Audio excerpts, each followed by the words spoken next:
Hi students, very good morning. Welcome back to oral pathology sessions. Okay, we were discussing about skin lesions, and in this video we will discuss about a lesion called erythema multiforme. Okay, so erythema multiforme, it's very simple lesion and it is famous by the appearance of the lesion. Okay, erythema multiforme is famous by the appearance of lesion. Can you see this lesion here on the skin? And you can see that there is a erythematous region, then there is a white area, then again an erythematous lesion here.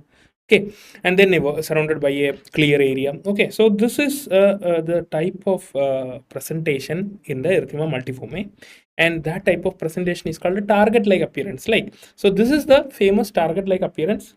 Can you see in this picture? Concentric ring like. Okay, this is the famous appearance of erythema multiforme. Now let's see what is erythema multiforme. Erythema multiforme, actually it is divided into two. Actually there are two types of erythema multiforme. Okay, there is erythema multiforme major and minor. Okay, minor and erythema multiforme major. Okay, there are two types of erythema multiforme, minor as well as major. Now, what is the main difference between these two? It is very simple. Minor erythema multiforme usually comes in the skin. Okay, in the skin. But major erythema multiforme can come both in your skin and your oral mucosa. So we are concerned about erythema multiforme major actually. Okay, and in minor there is no oral manifestation.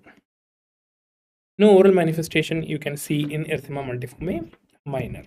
And most causes, that is a cause for this erythema multiforme is that it is actually due to a reaction to some kind of infection which is occurring in our body. Okay, so there is some kind of infection. This is our body's reaction to some kind of infections.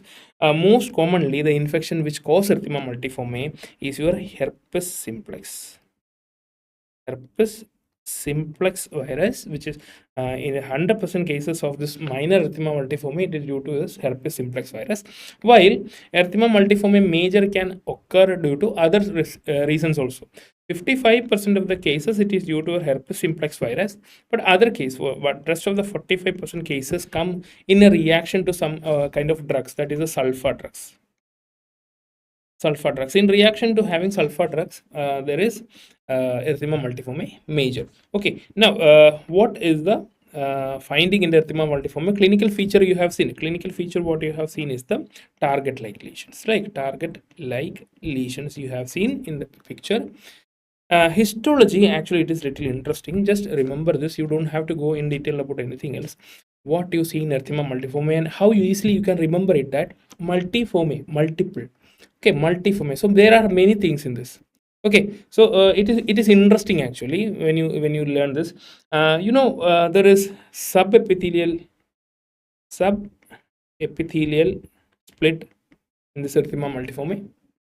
There is supraepithelial suprabasal split, or we say intraepithelial split is there. Within the epithelium there is split. There is basal keratinocyte necrosis.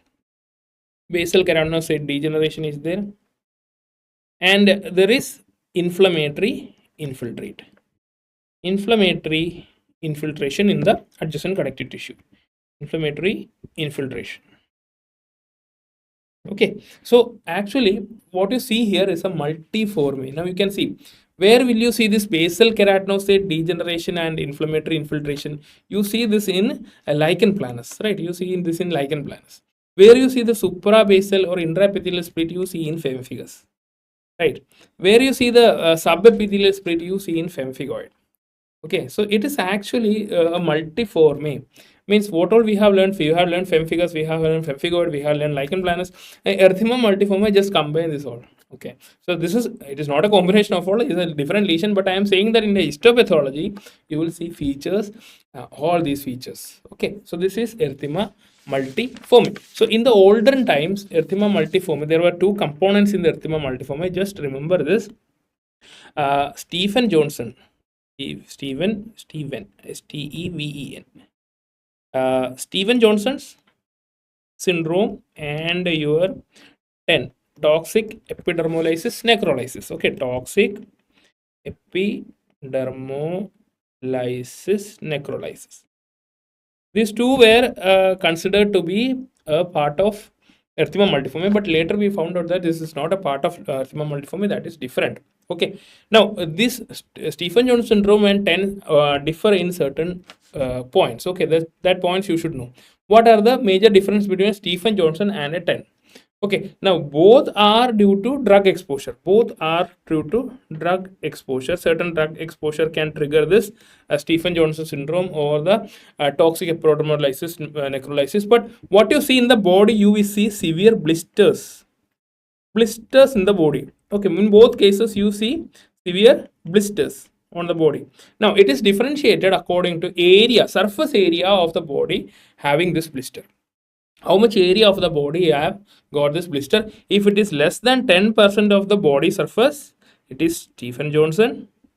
Okay, if it is less than 10% of the body surface, it is Stephen Johnson syndrome, and if it is more than 30%, it is 10. Okay, body surface area, these blisters. Okay, it is very simple, only this much is there, so you can say that which is more worse. 10 is more worse, toxic epidermolysis necrolysis, and you know that this is having very poor prognosis. You get the person's body is covered by blisters and that break and that get ulcers and that get infections and all. Okay, so this is about your what erythema multiforme. I hope it is clear to you. Please remember the picture, the target like lesion, that should be in a picture wise memory. Okay, so see you in the next video with a new class.